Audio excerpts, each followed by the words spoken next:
today my group will present about research on Felda Global accounting scandal, and I will start with the introduction. Founded in 1956 with the noble aim of rural development, Felda Global became a symbol of national pride and economic progress. The 2007 establishment of Felda Global Ventures (FGV) propelled the company onto the global stage, positioning it as a major player in the palm oil industry. However, beneath the veneer of success, a different narrative was unfolding. In 2016, allegations of accounting irregularities and financial impropriety began to surface. Accusations of overvalued acquisition, hidden loss, and potential corruption rocked the foundation of FGV and shattered public trust. The ensuing investigation by the Malaysia Anti-Corruption Commission, which is MACC, revealed a concerning pattern of misconduct, leading to arrest and legal proceedings against key figures within the organization. Our objective today is not to merely chronicle the events or sensationalize the scandal. Instead, we aim to dissect the factors that contribute to this unfortunate episode, understanding the underlying vulnerabilities that allow such egregious behavior to go undetected. We will delve into the intricacies of the fraud triangle, a framework that explores the three key elements that often converge in case of corporate malpractice, which is motivation, opportunity, and rationalization. Beyond understanding the why, we must also address the how. We will examine the shortcomings in FGV's internal control and corporate governance structure that enable this transgression to occur. This introspective analysis will be crucial in formulating recommendations for strengthening, safeguard, and deferring future wrongdoings. Furthermore, we will explore the legal regulatory implications of the scandal, assessing the impact on FGV and the broader Malaysian business landscape. The repercussions, both financial and reputational, offer valuable lessons for corporate nationwide, emphasizing the importance of ethical conduct and rigorous compliance with financial regulation. Ultimately, this presentation is not a mere postmortem of a regrettable episode. It is a call to action, a catalyst for introspection and reform.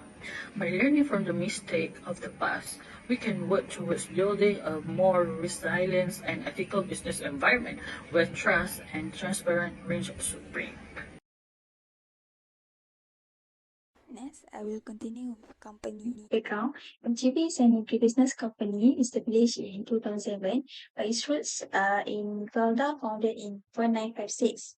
Felda was created to address rural poverty and ethnic economic disparities through the new economic policy.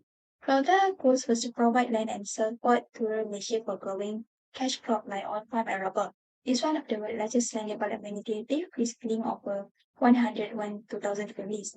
Felda Global was formed in 1995 to manage the commercial side of the Felda Development Program. In 2012, it's become FGB to reflect its collaboration and diversification. FGB is a major palm oil producer with operational costs multiplied country. It's involved in the entire palm oil value chain from planting to processing and marketing. It also has interest in other industries like engineering, logistics, and sugar refining. FGB aims to be a leading global agribusiness focused on sustainability and social responsibility.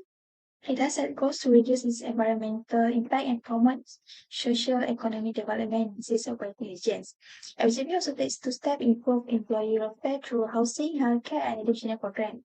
Felda Global Ventures Bhd is a Malaysian agribusiness company with a long history of supporting rural development and promoting economic equality. Is now a major player in the global palm oil industry and is committed to sustainability practice and social responsibility. Next, we continue with chronology of EAB accounting scandal. In 23 November 2016, the Star Online reported that FGB was involved in a scandal that uncovered fraud in its subsidiary, resulting in $57 million loss. In December 2016, FGB CEO confirmed that the fraud was detected in May 2016, and a forensic investigation was initiated to determine the extent of the losses. In January 2017, FGB started finalizing paperwork to file an insurance claim related to the fraud in its subsidiary. They awaited the official forensic audit report.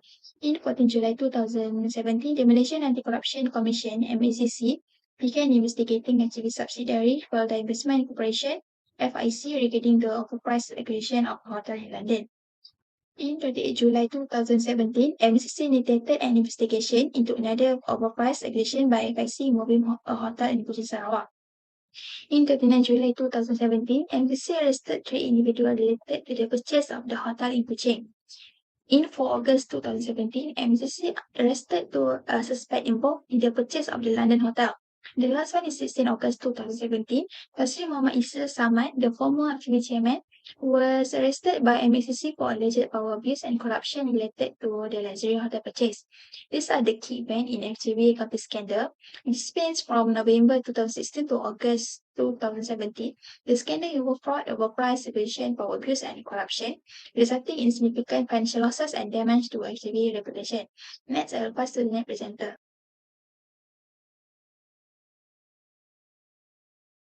Assalamualaikum, my name is Nurul Mastura and I'll continue the presentation with legal implication. So, intentional distortion of the facts with the purpose of misleading or influence an organization or individual is referred to as fraud in legal terminology. So, in this case, Felda clearly have several fraud and ethical issues within a company, including manipulating their financial statement, corruption, and also malpractice. So, for this action, a few legal implications were made to the company and its director. So first is the acquisition of a luxury hotel, Merdeka Palace Hotel and Suites in Kuching, Sarawak by Felda Investment Corporation in 2014.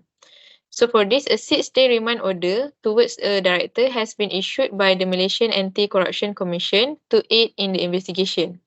So the case investigation is under the Malaysian Anti-Corruption Commission Act 2009 in Section 17A. So 3 people that have been taken into custody by MACC to aid with the case investigation were freed under MACC bail. So for the case of overpriced acquisition made by Zaid Abdul Jalil, the Felda Investment Corporation former CEO, this case was investigated in accordance with MACC Act of 2009 Section 16. So Zaid Abdul Jalil, who had been remanded for 4 days, will remain in custody until 8 August 2017. So after Zaid Abdul Jalil gave his testimony to the Anti-Graft Authority, he was taken into custody at the MACC headquarters and placed under detention.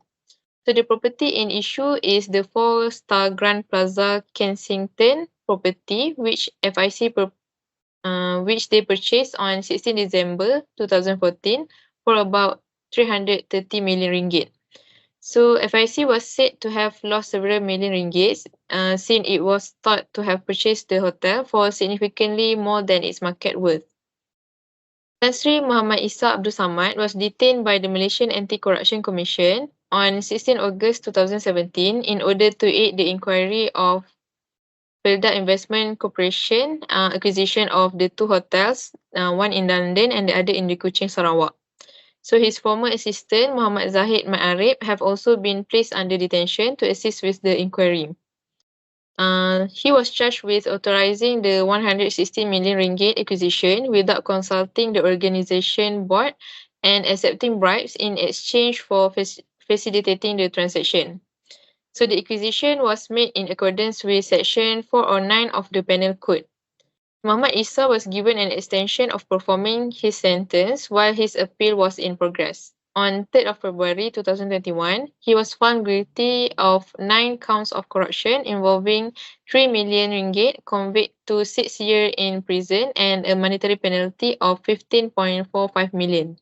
So he was given an order by Judge Muhammad Nazlan Muhammad Ghazali to deposit the 1.5 million in release on bail. Thank you, Mastura, for your presentation. Assalamualaikum, and my name is Nur Isabella binti Muhammad Azman, and now I would like to present my part, which is the factors that lead to fraud.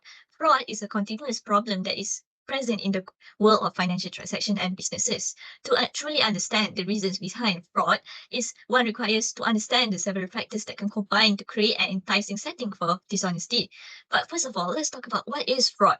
Fraud is a deliberate and deceitful action that aims to shadily benefit offenders or deprive the victim of their rightful privileges. fraudulent activities often require the fulfillment of 5 conditions, which are false representation, material fact, intent to deceive, justified reliance, or injury or loss to a victim. The occurrence of fraud is a multi-layered story, encompassing fraud everything from minor deficiencies in internal controls to the complex human psychology. Now, let's examine the primary reasons that often trigger and enable the occurrence of deceptive commercial actions. With this, let's discuss the fraud triangle.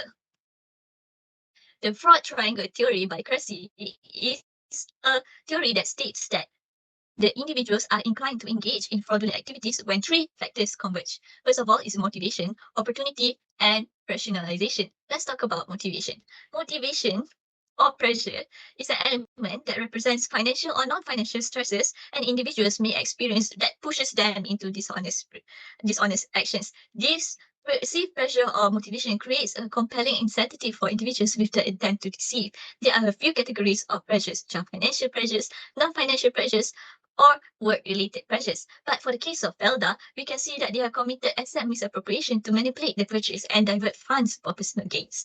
A hotel in Kuching, which was valued at RM 80 million, was bought with RM 160 million, which is an inflated price above 50%, which caused an unrealized loss of RM 80 million. So where did the lost money go? There are excuses for this purchase and investment. However, we know that purchasing an asset above fair market value provides an opportunity for individuals to skim off the excess funds and put those funds into their own pockets. This serves as a non-financial pressure or motivation for an individual for their own personal advancement and pleasure. In conclusion, motivation is an important factor that causes fraud, as understanding and addressing the cause of fraudulent behavior within the organization. Second is the presence of perceived opportunity in this situation. An opportunity showing itself in the environment in terms of internal controls, processes, or system makes it possible for an individual or an organization to commit fraud. Some of the openings which promotes fraud are weak internal controls, lack of surveillance, and even a person's power that may lead to an opportunity to commit fraud. For example, we can use the former chairman Isa Samad, who was found guilty with RM 3 million corruption charges. How did this chairman commit fraud? He committed fraud by using his title, position, and former chief minister post as an opportunity to receive gratification and control the organization. He received the gratification and hid them as an investment through purchasing a controversial asset, which is the hotel. It shows that he has the access and authority due to this role as the chairman within the organization. The weak internal controls became an enabling condition for him to access financial resources and manipulate information in their financial records. Thus, the case of Felda vividly illustrates how the presence of opportunity can lead to fraudulent behavior. And thirdly is rationalization. Rationalization is a psychological process in which individuals justify or excuse their deceitful behaviors towards themselves. They often justify their fraudulent behavior by attempting to resolve their activities through their ethical or moral values. This may involve stating that their actions serve a greater purpose, or maybe they shift their blame to someone else, or they just have gradually eroding their ethical standards. For instance, in Felda, they shifted the blame for their fraud that they have committed. They face allegations of abnormal stock loss of around RM 57 million caused by a subsidiary in Turkey. They explain how their challenges are caused due to external reasons which are outside their control. Those reasons being the slower global economic development and the rising of the US currency, which caused great difficulty in operating conditions for their company. The organization evaded their responsibility for the financial loss, so minimizing the accountability. This is a process of rationalization in which the organization explains its actions by presenting them as a reaction to external conditions that are beyond their control. Therefore, the process of rationalization became an important driving force for fraud within the organization. This psychological process through which individuals rationalize their deceitful behaviors assume a crucial role in the fraud. And that is all from me. Now I would like to pass to the next presenter. Thank you. Now I will present about the role of corporate scandal in the developed accounting and profession. The first one is focus on transparency and disclosure. Scandal will integrate transparency, promoting a shift towards more detailed financial reporting. Felda Global Ventures Bhd (FGV) may need to re-evaluate its disclosure practice to meet evolving expectations. For example, FGV, a global financial service company, may need to enhance its disclosure practice in line with IFRS, which emphasizes detailed information about transaction and financial instruments. Second is emphasize corporate governance and ethics. Scandals highlights corporate governance shortcomings, necessitating a renewed focus on ethical behavior, strong internal control, and whistleblowing mechanism, benefiting FGV in fostering a culture of ethical conduct.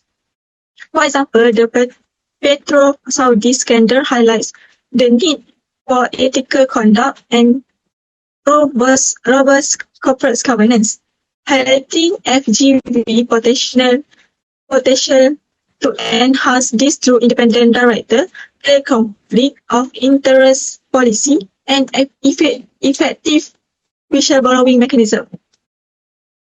Now, I will continue the role of corporate scandal in the development accounting and profession. Third is increased focus on professional development. FGV may invest in training program for its accounting and auditing personnel to stay updated on the latest regulation, standard, and best practice.